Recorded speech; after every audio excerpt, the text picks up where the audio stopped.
Sometimes things happen in life and you just don't anticipate that they're actually going to happen. You never plan for these things to happen, they just did. In today's video, I want to share with you Julie's story. She's a 58-year-old woman who's recently gone through a divorce. She has 2 grown children and a fairly new house. She's struggling a little bit. She wants to know how to be a little bit more frugal, and she's trying really hard to keep the house, yet she's not sure if she can do it. Her and her husband purchased this house about 5 years ago in hopes that they could grow old together there, have their family gatherings, and maybe have a place for grandchildren to come spend the night. But because things didn't necessarily turn out the way that they had hoped, she has this big house and she's all by herself. She's not sure if she should keep it or not. Despite the emotional and financial challenges of going through a divorce, Julie is determined to get her life back on track and gain control of her finances while living a more frugal and happy life. Now, I have all of Julie's numbers, and before I fill you in on my thoughts on her situation, I want to go over the numbers with you guys to see if you guys, my community, has any really great frugal advice for her. Julie is an administrative assistant living near Asheville, North Carolina. She makes about $60,000, which means she brings home about $4,100 a month. The average salary near Asheville, North Carolina is about $56,000, and the average rent of an apartment is about $1,700. That's a pretty important statistic to remember, that $1,700 rental amount. If she were to move a little closer to Hickory, North Carolina, she could probably get a 1-bedroom apartment rental for about $800. Okay, here are her numbers. Her mortgage is $1,800 a month. That includes her insurance, her homeowner's insurance, and her taxes. She has a 2019 Honda Accord car payment, but the car payment on that is a little pricey. It's $650 a month. That's a lot. Her car insurance on top of that is $97. Her health insurance is also $97 a month, and that's taken out of her paycheck twice a month. Her electric, heat, and cooling is about $225 a month. Now, because they do live where it gets a little warm in North Carolina in the summertime, she definitely has to have air conditioning. Her sewer, water, and garbage averages out to about $82 a month.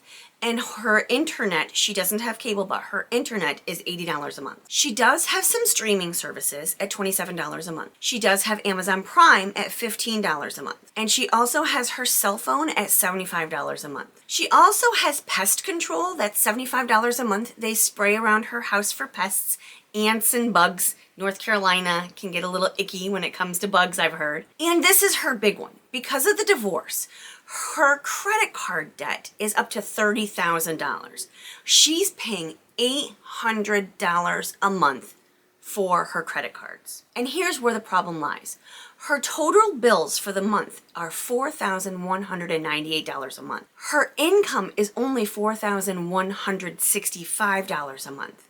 So each month she's still using those credit cards for things like fun and food and any other kind of expenses that come up. So what we need to do is figure out a couple of ways to get those bills lower so she can afford to live in this house if she still wishes to do so. So what do you think? What are some of the things that she should cut back on, cut down on, or eliminate? Let me know in the comments. Even though she's saying that she's spending $400 a month on groceries, I think as a single person she can drastically cut those groceries down. Her car payment is very high, and I'm not sure that it would be feasible for her with the cost of cars right now to do anything about that. She might just want to suck that up because she only has 18 months left on that and really hammer out that car payment. There are a couple of things that she can cut out. Now, this doesn't have to be forever. This just has to be for now until she can get her feet back underneath her again. Things like streaming services she doesn't need. If she wants to keep the internet, that's $75. There might be a cheaper way to get the internet. Now, I know for us, we have the highest tiered internet that Spectrum offers because I use the internet for my business and I need a faster connection. She's working all day. She might not even need internet at all. Her cell phone bill is very high at $75 a month. I know places like Mint Mobile and Visible have much lower plans for unlimited data. This way she can use her cell phone to check social media, get on Instagram for entertainment, maybe watch YouTube, and cut those other streaming services off for now. If she has a smart TV or a Roku, she can actually use her internet to watch TV for free. There are lots of places that you can watch free TV with a smart TV, Roku, or Amazon Fire Stick, like Freevee or Philo or Pluto. If she wants to level out the temperature in her home a little bit higher or lower, depending on the season, she may very well be able to reduce that electric heating and cooling bill just a little bit to save her some money there. I would highly suggest to shop around for a cheaper car insurance. As a single woman at 58 years old without any prior accidents, she might be able to lower her car insurance quite a bit. And I would absolutely get rid of that pest control this time of year. Really, I think that you might be able to go on to a decent summertime plan only when the bugs are at their worst and not have to worry about it during the winter. There are absolutely ways to lower that grocery bill of $400 a month that she's continuing to put on credit cards. She really has to make it a priority to reduce some of these expenses so she can tackle this credit card debt. Because Julie wants to focus on retirement at 58 years old, she might have to also consider selling this house. Now, if she sells the house, she's going to save quite a bit of money, especially if she's willing to relocate just 20 minutes away from her job, where she can get a one-bedroom apartment for $800. That right there is going to save her $1,000 a month. That's a lot. And not only will it save her $1,000 a month, but it will also put a small nest egg away or allow her to pay that $30,000 credit card debt that she has from everything that she's gone through and start with a clean slate. She could also consider, with her skills, some kind of a small side hustle. As an administrative assistant, she's got bookkeeping skills. She could set up a small bookkeeping business as a side hustle to make some extra money. If you guys are looking for a video on side hustles that are good for like women over 50, let me know in the comments. Julie's goal is to get out of debt. In the heart of hearts, she really feels anxiety and a little bit of depression with this big house bill over her head. She knows that there's no way that she's going to be able to pay this house off in 10 years, yet she still has this dream that she's holding on to for this home. It might be time to trade in this dream that she has of holding on to this big house for a different dream, a dream of stability, a dream of less anxiety, and a dream of retiring to maybe do some traveling or hang out with her future grandchildren. Trading in an old dream for a new dream doesn't mean failure here. It actually means success. It means that you're putting your financial future first and your family's future first. If you're debt-free, let me know down in the comments.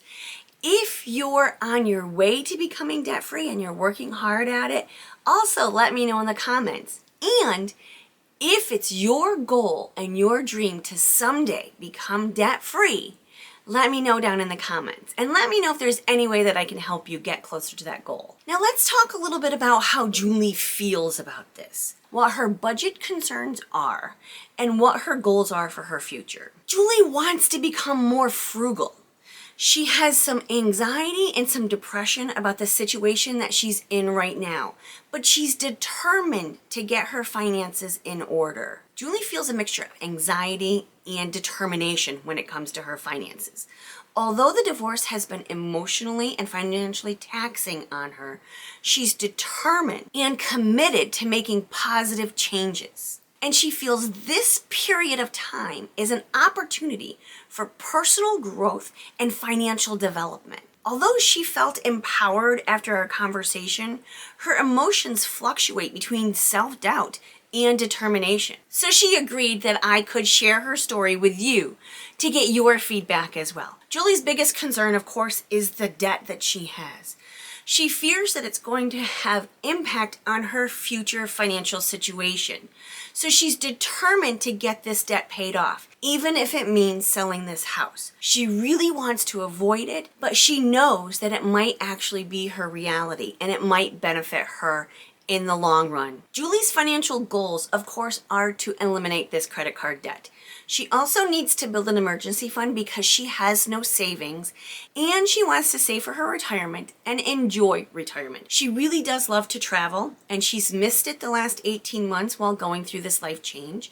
So she really does want to be able to save some money and do some traveling on her own with her best friend Lisa. I would love to hear your thoughts on Julie's situation and where you think she might be able to be just a little bit more frugal to get herself dug out of this financial mess that she feels that she's in. If you have any suggestions for her, I'd love to hear those in the comments. Thank you so much for watching, everybody. I truly appreciate you, and have a wonderful day. Bye-bye.